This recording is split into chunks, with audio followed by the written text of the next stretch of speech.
As it's Pascha, we'll start by singing Christos Anesti. Yeah. Or Paul can sing it in English, actually. Christ is risen from the dead, by death hath he trampled down death, and upon those in the tomb he hath bestowed life. Thank you. Well, my talk about the seven councils, gosh, you've got great expectations about this. The students asked me to do it, but of course they're all rather stressed about their exams, so we're still going to do it anyway, but we might need to repeat it sometime. All I'm going to say is a few words about the historical context of each of the councils and the important decisions of each council. Panayotis asked me to say mainly questions at the end, but if there's anything really important, please do interrupt as we go along.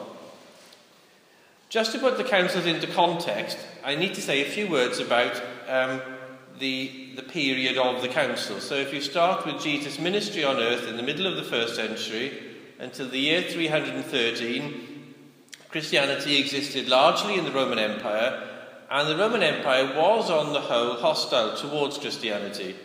It sometimes was indifferent, sometimes it tolerated Christianity, but on the whole there was harsh persecution. The Roman state was totalitarian, and it couldn't tolerate a religion it couldn't control. And also the pagan religion was an integral part of the way the Roman state worked, and so again it couldn't tolerate a religion like Christianity that wasn't part of that. Something very important happened in the year 313. It's called the Edict of Milan. And this is a decree by the two emperors at the time, Constantine and his companion Licinius. They issued this edict which tolerated Christianity. So Christianity could now operate freely and publicly, and so the councils could be held.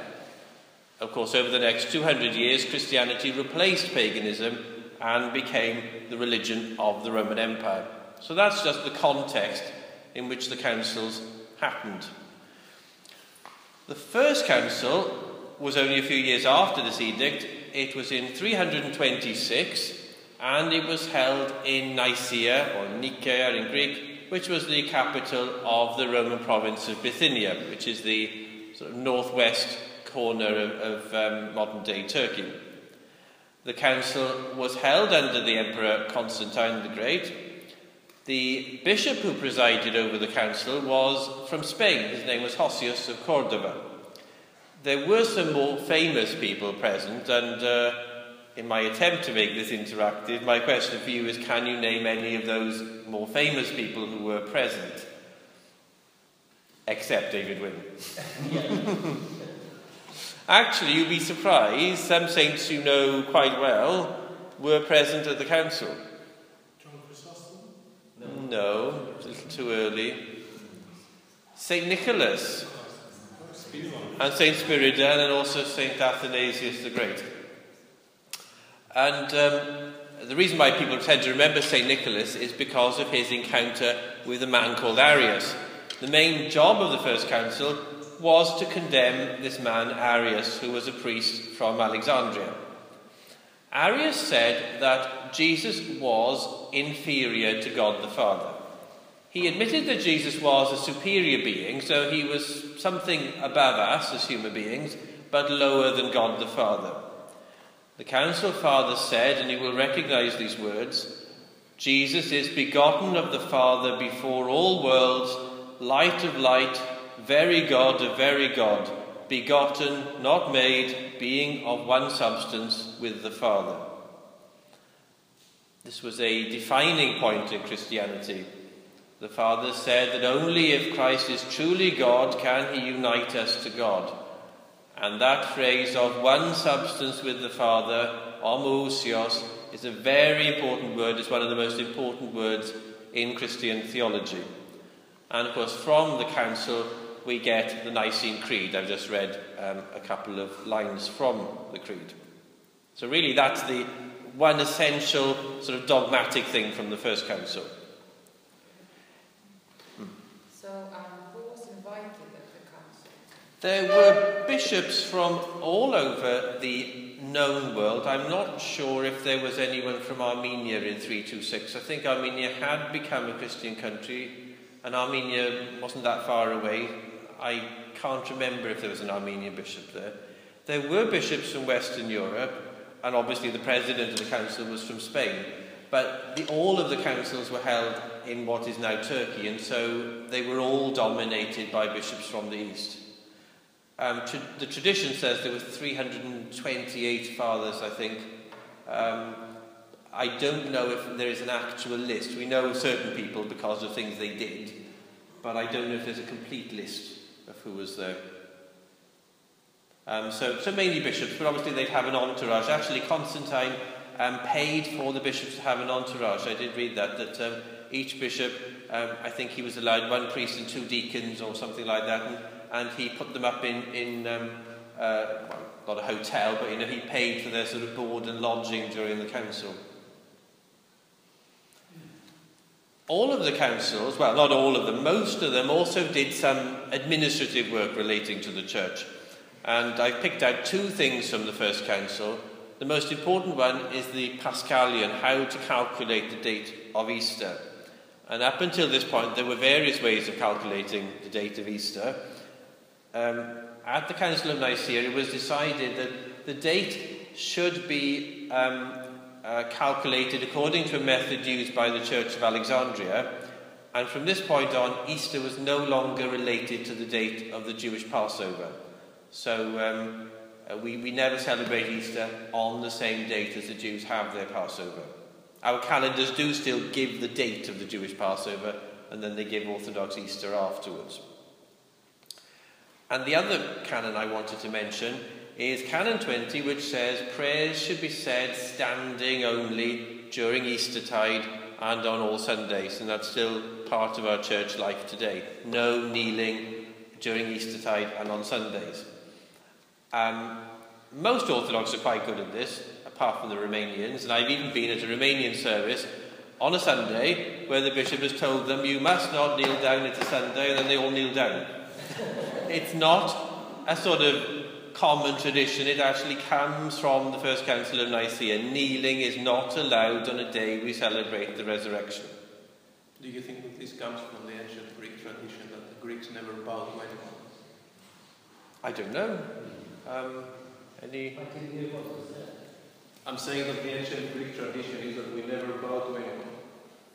So even if people that have done that after a defeat, okay, they were actually after executed. So I know that during Lent, kneeling has got this association with penance and repentance. So we kneel during Lent. So I've always worked on the understanding that it's standing because we're not kneeling. Whether there's a significance in standing itself, I don't know. But that's an interesting...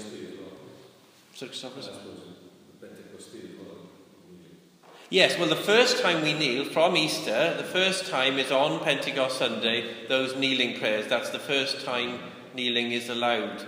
And it comes from this canon. There's no kneeling allowed until then. The Second Council was held... 50 years later. It was held in 381, and it was held in Constantinople under the Emperor Theodosius the Great. It was held in the Church of Agiarini, which is still there.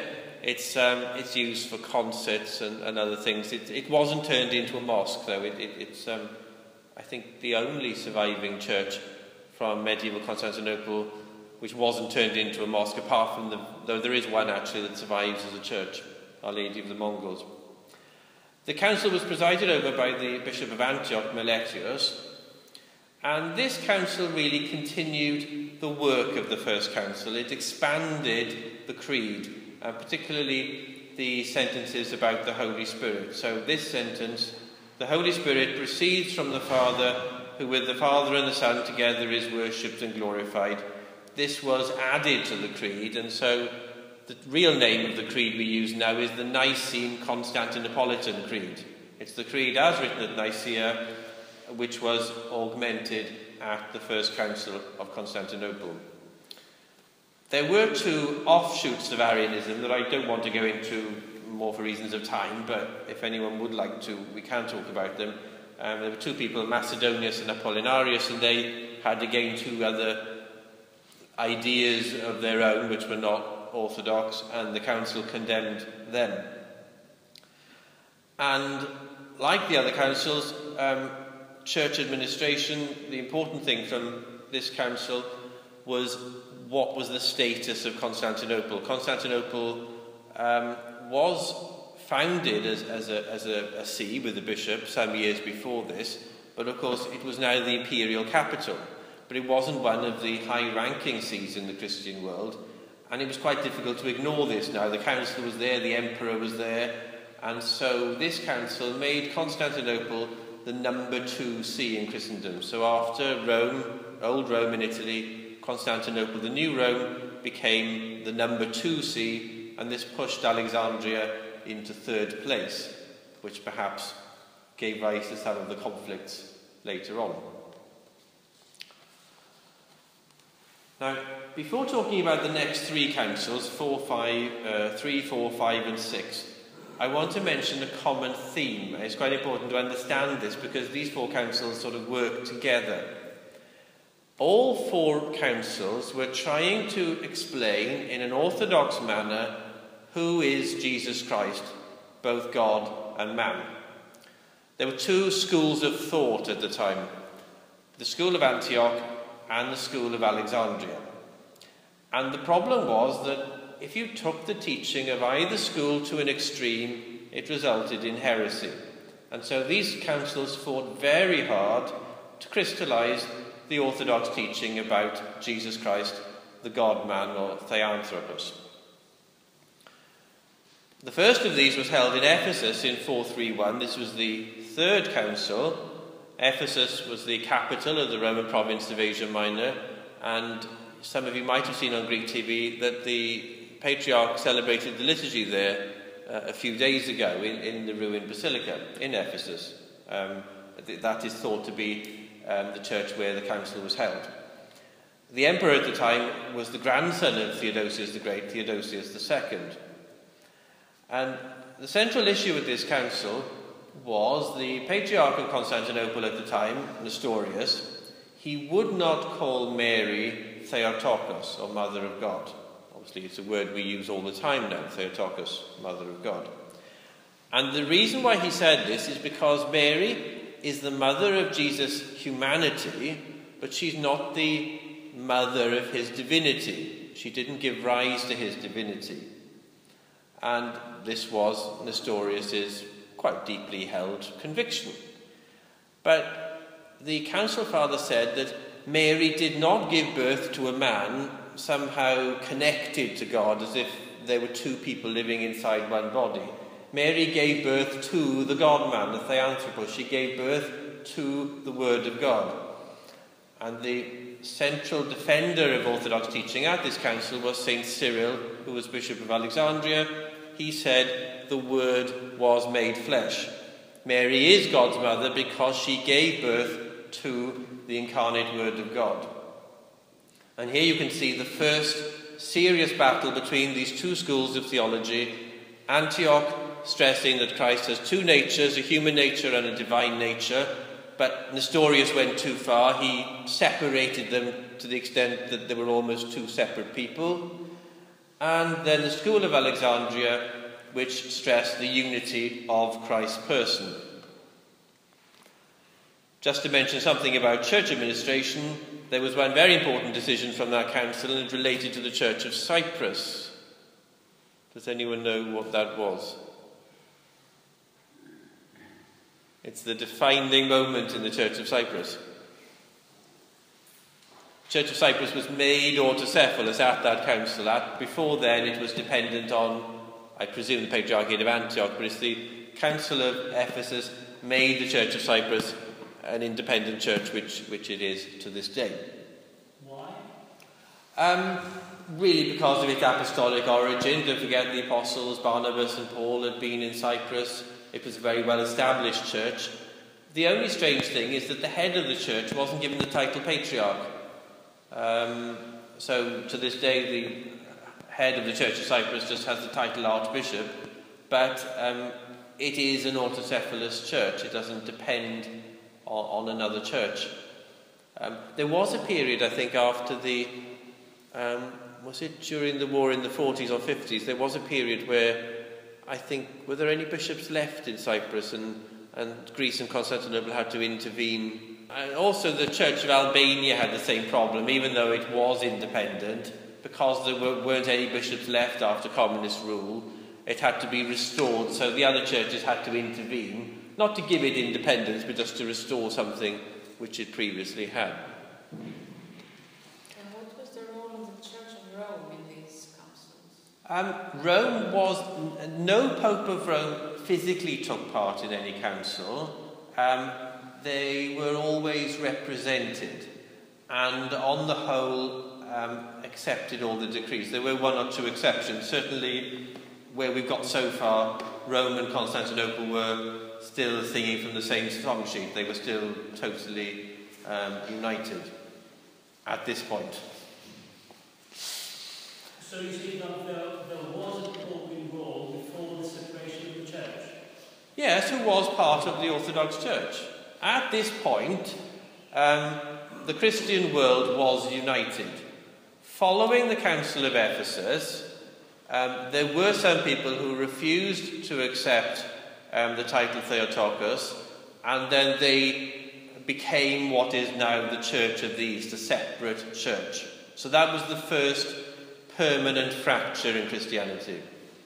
But after the Council of Ephesus, everyone else, the Egyptians, the Greeks, the Romans, were still part of the same church at this point in time. Well, actually, the word Orthodox wasn't... Well, yeah, actually, the word Orthodox comes from this period. But don't forget, the word Orthodox, we use it now of ourselves, but also the Copts use it of themselves. Orthodox originally meant not the supporters of Nestorius, who founded... There is still a small Nestorian church to this day. There were other heresies and schisms in the past, like that of Arius, but they didn't last, they died out. But from this point on, whenever there was a break in the Christian world, it tended to last, and it's still with us to this day. Going back to the conflict between Antioch and Alexandria, St. Cyril's successor in Alexandria, Patriarch Dioscorus, he went too far in terms of pushing the Alexandrian approach to describing Jesus. He said that Jesus is from two natures, but that after the incarnation there is only one incarnate nature of God, the Word. And I'm massively oversimplifying a very complicated argument, but this is essentially the beginning of what we now know as monophysitism, monos and physis, one nature. The emperor at the time, Marcian, summoned a council which met in Chalcedon. Chalcedon is nowadays basically a suburb of Istanbul, but it's on the Asian side of the Sea of Marmara. And this council defined the Orthodox position that Christ is a single person, so not what Nestorius said, one person, but in two natures, a human nature and a divine nature. What you asked about the intervention of popes of Rome, actually there was a very important intervention at this council. The Pope at the time, Leo the Great, he didn't attend the council, but he sent a document called the Tome of Leo, and this is the statement of Orthodox belief, that we believe in that Christ has one person and two natures. And so the Tome of Leo is a very important document in the Orthodox library. With regards to church administration, this council made Jerusalem the fifth patriarchal see. Jerusalem had been subject to the Metropolitan of Caesarea, but it was given its own status as a patriarchal see. And so after this moment, there was what we call the Pentarchy, the 5 C's. I've already mentioned them. Can we have a refresher? So I'll start with Rome. Old Rome in Italy was number 1. Number 2, Constantinople. Number 3, Alexandria. Number 4, Antioch, and so Jerusalem was number 5. This was a system called the Pentarchy, the rule of the 5 patriarchs. But just to remember that this is about coordinating the work of the Orthodox Church. Obviously, Cyprus was outside this, so they didn't administer the church in Cyprus on a day-to-day basis. And who was in charge for doing these 5? Well, there was the order, and we still have this today. And in this order, the Patriarch of Rome took precedence. Effectively now, because Rome is no longer part of the Orthodox Church, that precedence passes to Constantinople. So whenever there are meetings of Orthodox, the first among equals, or the chairman, is the Patriarch of Constantinople. And has it got, let's say, 2 votes? This concept of voting doesn't really exist in Orthodoxy. At the end, we're going to talk about a future council, and can we save that till the end? We've got to, yeah. So, and the language used in these councils was Testament Greek? Oh, well, it would have been Greek spoken at the time, I presume. David, when did you have Greek? Yeah. Would some of the people from the West have used Latin? Well, Tertullian was the first one to write theology in Latin, right? But all the councils were in Greek, because it was the lingua franca. So the assumption was educated people in the West would all be able to communicate. But take Augustine of Hippo. He's educated but couldn't speak only Greek. So there was a language division. That probably is one of the contributory factors to what later happened over the division. The next council, so still continuing this conflict between Antioch and Alexandria, the next council was held under a very famous emperor, Justinian. The president of this council, it was held in Constantinople in the year 553, so only, 2 years after Chalcedon. And the objective here was to win back those who had rejected Chalcedon. Don't forget, this decree of Chalcedon that Christ has 2 natures was not accepted by the majority of the non-Greek speaking people in the Roman Empire. So the Syrians, Armenians, well, the Armenians were outside the empire, but the Syrians and the Egyptians did not accept Chalcedon, and the Emperor Justinian wanted to win them back. And so at this council, he was asking the fathers to reinterpret the decisions of Chalcedon, but to present things in a way more favourable to the Alexandrian way of expressing how we describe these 2 natures in Jesus. And the purpose of the council was to make it clear that the imperial Chalcedonian church was firmly opposed to Nestorius. It was to reassure the Alexandrians that the Constantinopolitans weren't in any way favouring the teaching of Nestorius.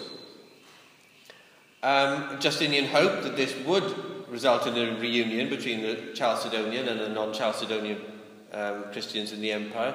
Don't forget, the emperors in Constantinople wanted religious unity in the empire because that would help to protect the empire from, obviously, civil war and attack from its neighbours.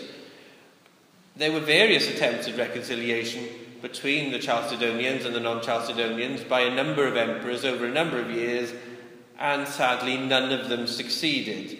And this particular one, at the Second Council of Constantinople, actually resulted in a further heresy developing. In an attempt to find some common ground, something called monothelitism was created. This is monos and thelema, so one will.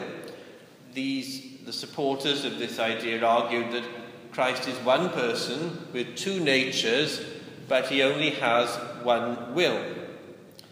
And so this resulted in another council being called in Constantinople in 680. So it took, well, just over 100 years for this to happen.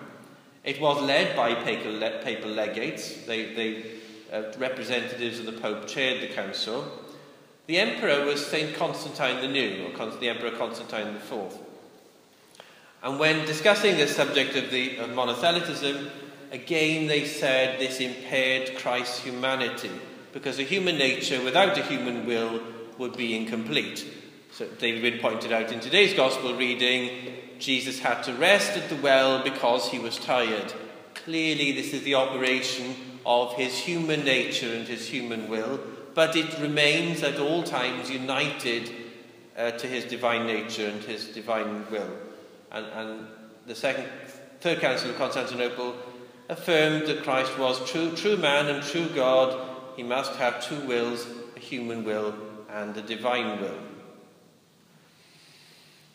So, that was the end of the 6th council. So we're already at the end of the 7th century. So I've done, 400 years in 5 minutes or something. Now, you may have noticed that these last two councils, the 5th and 6th councils, didn't make any decisions about church administration. We don't have any canons from those councils. And so another council was held in the year 692, which supplements the 5th and 6th councils. And it's known as the Quinisext Council. Quintus and sextus are the Latin words for 5 and 6. It's called in Greek the Penthecti Synodos, again from penthos and ectos, 5 and 6. It's sometimes called the Council in Trullo because it was held in a room like this in the imperial palace in Constantinople. And the work of this council was to catch up on legislation because the previous two councils hadn't done anything. Lots of canons were just rewordings or reissuings of previous canons. However, a lot of the decisions of this council were very much pro-Greek and anti-Roman, and you can see the beginnings here of Rome and Constantinople falling out. There were lots of practices of the Western Church which were condemned at this council. So I just picked out two: fasting on Saturdays. Roman Catholics would fast on certain Saturdays, whereas we don't. And also priests and deacons not being allowed to marry. Even at this point, the Western Church was insisting on clerical celibacy. And you can see the beginnings of the separation of East and West here. Rome has never fully accepted all the decrees of this council. It is regarded, it's a strange council because it's not one of the 7, but it's still regarded as a supplementary ecumenical council. So it was after this council that the priests were allowed to get married? No, it was defending the custom in the East was very much that priests and deacons could marry, and the canons say things like anathema to any priest who puts away his wife. A priest must stay with his wife. Not bishops, don't forget, it's only priests and deacons. They were already married, and it was saying they must stay married, and it was criticising Rome for stopping that happening. So when did bishops actually stop? Well, bishops, there were married bishops, I know, at the beginning of the 4th century. I think bishops traditionally were taken from monasteries, so I think that's why they weren't married. I don't know if anyone actually made a decision the bishops shouldn't marry. At least I'm looking at David Wynne, as always. So it's just something that gradually grew out of monasticism. Rather than a conscious decision they couldn't marry. And also related to persecutions, because bishops are prosecuted. It's easier if you're not married. Yeah, but don't forget, during the early centuries of Christianity, when the persecutions were harsh, the bishops were married. Don't forget, Christianity now is living in its, if you like, easiest time in terms of its relationship with the state. I wanted to pause after the first 6 councils just to touch base on, there was one thing common to all 6 councils. They all strove to uphold the Orthodox faith we have today. So there are 3 essential points for me. Christ is equal with God, not less than God, as Arius said. Christ is one person, not two people, as the Nestorian said. And Christ's human nature is not obscured in any way by his divinity, as suggested by the Monophysites and the Monothelites. So, the basics of the Orthodox faith we have today come from these 6 councils. The 7th council really sort of stands apart. It's a lot later. It occurs at the end of the 8th century, 787. It was held in Nicaea, like the first council. Actually, it started in Constantinople, but it had to be moved to Nicaea because it occurred in the middle of what we call the iconoclastic controversy. Now, that's, if you like, the subject for another talk on another day. But very simply, somebody going to tell me what iconoclasm is? It was one member who said that the picture in Christ and Mary is a sin, and all icons should be destroyed. And I think the emperor you're referring to is Leo II. He began the iconoclastic controversy. He began the attack on icons. The iconoclasm actually lasted for 120 years. It started with Leo II in 736. In 780, the Empress Irene suspended the attack, and then we had the Council of Nicaea in 787. And even though the Council Fathers made it very clear that icons were an important part of Christianity, another emperor, Leo V, started the attack again in 815, and this continued until 843 with what we know as the triumph of orthodoxy. You know that feast we celebrate on the first Sunday of Lent, and we all process with the icons. That actually commemorates the restoration of the icons for the final time. So this council occurred in the middle of this 100-year-long controversy. And the Council Fathers said very clearly that icons should be kept and given honour as we honour the cross and the book of the Gospels. And this is not just about the artwork of churches.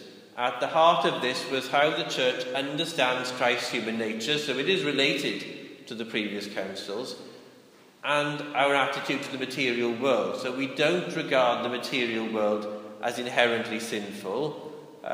We regard the material world as something which can be sanctified, and the icons are essential because they defend an orthodox teaching of the Incarnation. And the greatest defender of the icons was St. John of Damascus. He said, "I make an image of the God who can be seen." In the Old Testament, God was not seen because he appeared in a pillar of cloud or in the burning bush. But after the Incarnation, God could be seen. This man, Jesus, appeared in the flesh as God and man. And that's why icons are such an important part of Orthodox Christianity. So, that's the 7 councils. I'm now going to talk about the 8th and 9th councils. So you might be wondering, have I lost the plot? These two are regarded by many Orthodox as ecumenical. Some just regard them to be local councils. It's not a way out idea that I found on the internet, and I needed something to lengthen my talk. It's actually quite a respectable body of thought, particularly with the 8th council. There's a very good modern theologian in Greece today, Father George Dragas. He is one of the defenders of the 8th council. There's also a letter from the Eastern Patriarchs in the 19th century written to the Pope of Rome, and in this they refer to the 8th council. So I thought, well, I have to mention them. The 8th council was held in Constantinople in 879, and it restored St. Photius the Great. And again, St. Photius is a subject for another talk another day. This council also anathematized anyone who altered the creed. And they obviously had one particular thing in mind, which was the filioque. Yes, that was what was behind that council. And the 9th council was held actually over a period of 10 years. It was held in Constantinople also between 1341 and 1351. And the purpose of this council was to defend the teaching of St. Gregory Palamas, the hesychastic teaching. Again, that's another subject for another day. Excuse me, when you say 10 years? it was held in various sessions, so the council wasn't formally closed. It was opened and then adjourned, and then the bishops returned, and then it adjourned again. I think of all of them, actually, that's the longest. It was held over quite a lengthy period. And the other reason why I mentioned Councils 8 and 9 is I wanted to pose the question, what makes a council ecumenical? Ecumeny means the whole known world. So in the Roman Empire, this word meant the Roman Empire and places that were known outside the Roman Empire. So Armenia, Persia, Ethiopia, it was the known world. All the councils, however, were held in the east. They were all held in what is now Turkey. And so the attendance of bishops from the west was more difficult. In fact, at the second council, there weren't any bishops from the west at all. But that doesn't make it not ecumenical. Conversely, there have been councils which seem to be gatherings of the whole church, but they weren't accepted by the whole church, and so they're not now regarded as ecumenical. There was another council held in Ephesus, which everybody turned up and they said, right, we're starting an ecumenical council, but later the church said, no, it wasn't ecumenical. Now, this does seem a bit vague to many non-Orthodox. Ultimately, it's the church, that means the whole church, us included, which decides, under the guidance of the Holy Spirit, if a council is ecumenical or not. It's not simply the bishops all being together and saying it's ecumenical, it's the church receiving it, but it's not receiving in a sort of democratic sense that you were talking about. It's not we've all got one vote each. It has to be received by the church over a period of time. So it's easy for us 1,000 years later to say these councils were ecumenical. It's much more difficult to make a judgment about something in the recent past. So I hope I've given you an understanding of the essential facts about the councils, their importance in the formation of the Orthodox Church, and their continued importance in the day-to-day life of the Church today. So it's over 1,000 years since the last of the 7 councils, and yet they still have an enormous impact on our daily life. Before asking for any questions, I just want to mention, you might have seen on the internet that there is a council planned for the year 2016, Holy and Great Council, to be held in Agia Irini. That's the plan anyway, although the Turkish government is always liable to change its mind about the venue, but that's the plan. And it's called the Holy and Great Council, and it's only really time will tell. Will this be another ecumenical council? Will it be regarded as such, or will it be a pan-Orthodox council? It's been in preparation for many years. I've done all sorts of, I've tried to do quite a lot of research about what they're going to talk about. I was sort of going to ask you the question, what do you think, if a council was being called now, what are the pressing matters the church should deal with? If we were all here 1,500 years ago, you would all say, the problem is monophysitism. Everyone, what is is there a pressing need for a council? Some people say there's no need for a council. What do you think is the pressing matters of concern for the church that would need a council? Probably administration played in countries like the US, the UK, Australia. This is one, if you look at anything, if you look at any of the comments on what people think, the problem of orthodoxy outside of its native countries, where, in Britain we've got a Russian bishop, a Greek bishop, a Romanian bishop, and so on. This is not orthodox, it's not canonical. That's certainly one of the subjects that everyone thinks will be discussed. Isn't it about to unify all the Orthodox churches? Well, we are united. We don't always behave like that, but we are united. We have an affiliation. We're not exactly united. No, we are in communion. Actually, all the Orthodox. We're in communion, but we're not the same as, for example, the Catholic Church. That's what I mean united. We don't have an administrative system with one person in charge of it, but we are united. Actually, a few weeks ago in London, all the Orthodox bishops celebrated liturgy together in the Russian cathedral. They're united. The Greek Archbishop was the senior bishop present because he represents Constantinople, so he presided, so we are united. There's no lack of unity amongst the Orthodox in Britain. We have little squabbles, but we are united. We don't always behave as if we're one church, but we are united. We're not in one common structure. We're several ones, as you just said. Well, this is a problem. This is what I guess. Ultimately, there should be. They want to create. They want actually to unite under perhaps one leader, the Orthodox Church, and then to go and reach an agreement with the Catholic Church. So in order to resolve the schism of 1054, because they think that this is the only way forward in a world that actually Christianity is dying. Your first point, in somewhere like, I don't know, in Moscow there is a Greek church, I assume there is. That church is part of the Diocese of Moscow. In Athens there is a Russian church, and that church is part of the Diocese of Athens. It's simple. In somewhere like Britain, ultimately there does need to be the Orthodox Church in Britain, whatever we want to call it. We can't have these separate overlapping Greek, Russian, Romanian, Bulgarian churches that we have at the moment. I agree on that. Your second point was about our relations with other Christians, and some Orthodox would say a council is needed to condemn this new 20th century heresy called ecumenism. So some people do want a council, but for very different reasons from the one you suggested. Suggest as a potential topic for the council the ordination of women and gay priests?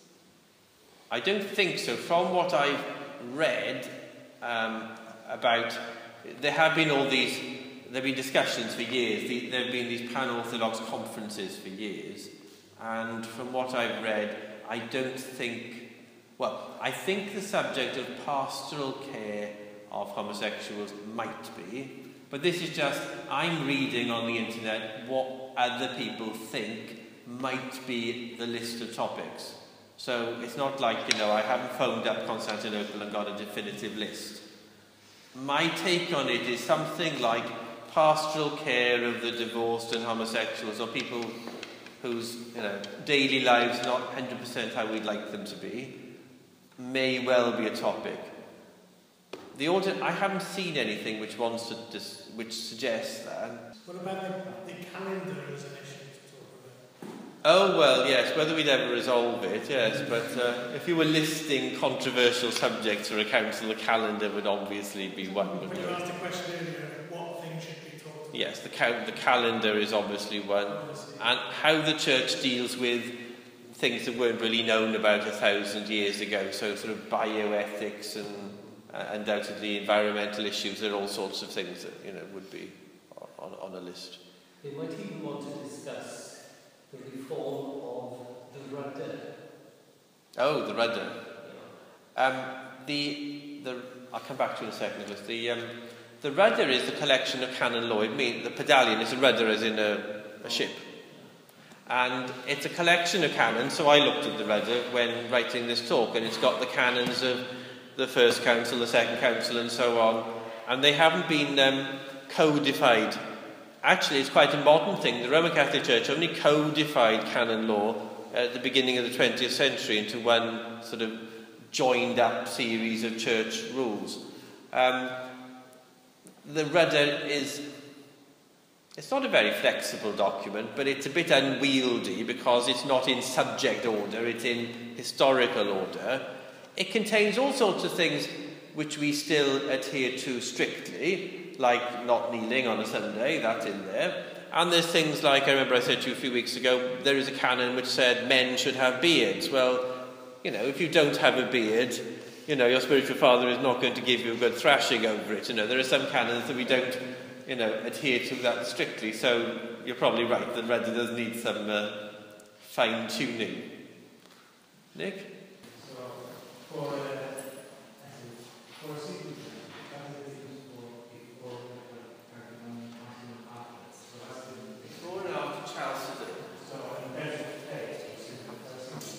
Well, in terms of what the ordinary person believed, clearly the First Council of Nicaea said that Jesus Christ is fully God, right? So we've sort of dealt with Arius. How do we describe Jesus as God and man? Well, you see, there are some people today who say that what we believe and what the Copts believe is not actually that far apart. They don't like using the word monophysite about themselves. They like to be called miaphysite. And they say that they believe that after the incarnation there is one incarnate nature of God, the Word. So there are people who say it is a ploy on words. There are obviously, of course, people who say, no, it's heresy, it always has been heresy.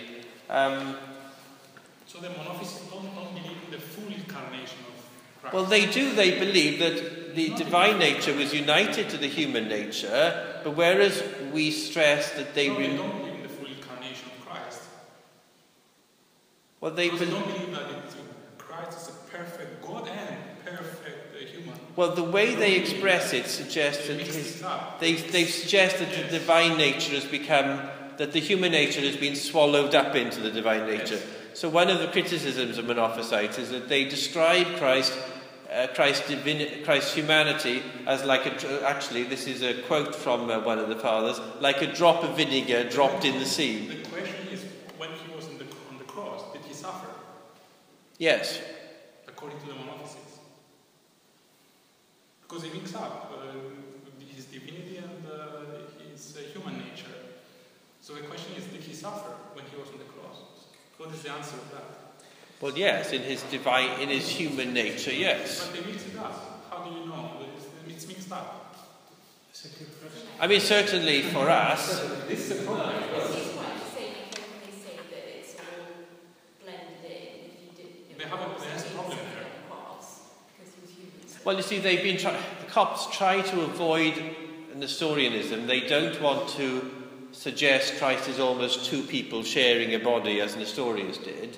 They want to stress the unity of the divine and the human, but they stress it to the extent that it's even worse. That it becomes the opposite heresy. Am I right in thinking that after the resurrection, Jesus' physical body was swallowed up by the divine because he would just appear in the room?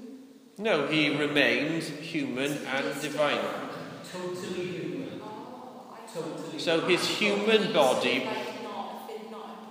No, don't forget, after the resurrection, his human body is still human, but it is a resurrected human body like we will have at the end of time. So it is a sort of better human body. Yes, but it's still human. And remember when he appears to the apostles and he asks them to give him fish to eat, and he says, touch me. He actually says, touch me, I am not a ghost, I am flesh and bones. But it's a resurrected human body. There we go. Well, we did have an interesting... yes, so it wasn't so bad after all. We didn't need to cancel it.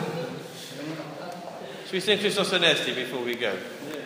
Christos Anesti ec necron thanato thanaton patisos certis entis mnimasi zoin charis amenos. Christos Anesti. Christ is risen.